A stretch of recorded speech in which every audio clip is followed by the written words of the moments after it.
अस्सलाम वालेकुम दोस्तों, मैं हूं जुल्किफल खान और आप देख रहे हैं बिन अकबर ट्रैवल्स का यूट्यूब चैनल। दोस्तों, आज की वीडियो में मैं आपको दो वीज़ा अप्लाई करने के बारे में, एक साउथ अफ्रीका ई वीज़ा, क्योंकि साउथ अफ्रीका ने पाकिस्तानियों के लिए ई वीज़ा स्टार्ट कर दिया है, उसके बारे में, और बहरीन में भी चूँकि वो ग्रैंड प्रिक्स हो रही है, रेस हो रही है, F1 रेस, फार्मूला रेस जो है वो हो रही है, तो उसके लिए भी ई वीज़ा जो है वो मिल रहा है, तो आप लोग उसके लिए भी अप्लाई कर सकते हैं। साउथ अफ्रीका और बहरीन का ई वीज़ा कैसे अप्लाई किया जा सकता है, आज की वीडियो उसके बारे में बहुत इंपॉर्टेंट है।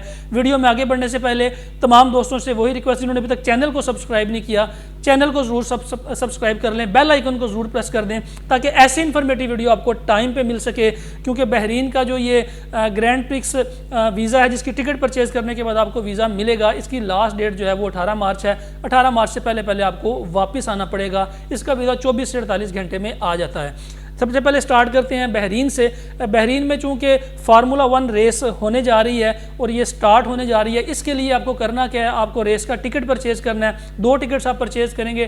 टिकट परचेज़ करने के बाद आप जो ऑन अराइवल वीज़ा है या ई वीज़ा, उसके लिए आप अप्लाई कर सकेंगे। जब आप इसको अप्लाई करते हैं तो 24 से 48 घंटे में आपको इसकी वीज़ा अप्रूवल आ जाती है और आपको बहरीन का वीज़ा मिल सकता है। ये 2 टिकट्स अगर आप परचेज़ करते हैं तो 35 से 40 हज़ार के दरमियान ये टिकट्स परचेज़ होते हैं। आजकल हो सकता है टिकट्स की प्राइस ऊपर चली गई हो। तो ये 2 टिकट्स जब आप अप्लाई करेंगे, अप्लाई करने के बाद आपने साथ ही अपनी वीज़ा अप्रूवल एंट्री जो है वो उसको अप्लाई कर देना है, ऑनलाइन ही अप्लाई करना है। इसके लिए बैंक स्टेटमेंट की कोई ज़रूरत नहीं है। पासपोर्ट कॉपी आपके पास होनी चाहिए, आईडी कार्ड की कॉपी आपके पास होनी चाहिए, कोरोना वैक्सीन सर्टिफिकेट आपके पास होना चाहिए। तो आप इसको खुद ब खुद ऑनलाइन अप्लाई कर सकते हैं।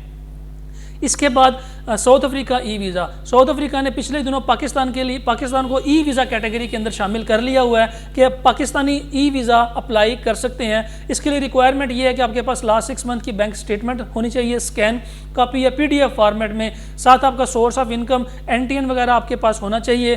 Passport, ID card, pictures, corona vaccine certificate और इंश्योरेंस, आप ये सारी चीज़ें आपके पास स्कैन मौजूद होनी चाहिए। आप साउथ अफ्रीका की गवर्नमेंट की वेबसाइट के ऊपर जाके इसको अप्लाई कर सकते हैं। तकरीबन इसका 25 से 30 हज़ार रुपये इसका खर्चा आता है अप्लाई करने का, इंश्योरेंस मिला के। तो आप इसको अप्लाई कर सकते हैं। इसका रिजल्ट भी 7 से 10 दिन में आ जाएगा। जो लोग साउथ अफ्रीका एम्बेसी में स्टिकर लगवाना चाहते हैं, आप स्टिकर के लिए भी अप्लाई कर सकते हैं और ई वीज़ा के लिए भी अप्लाई कर सकते हैं। दोनों फैसिलिटीज़ इस वक्त साउथ अफ्रीका ने पाकिस्तान के लिए दे रखी हैं।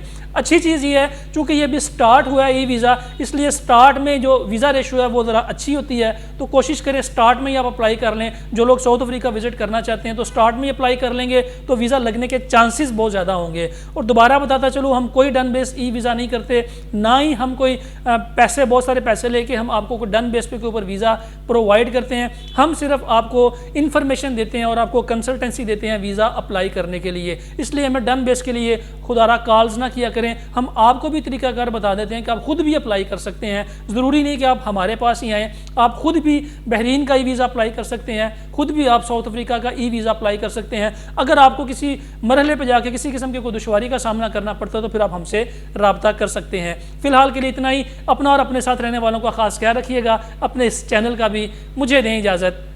अल्लाह हाफिज़।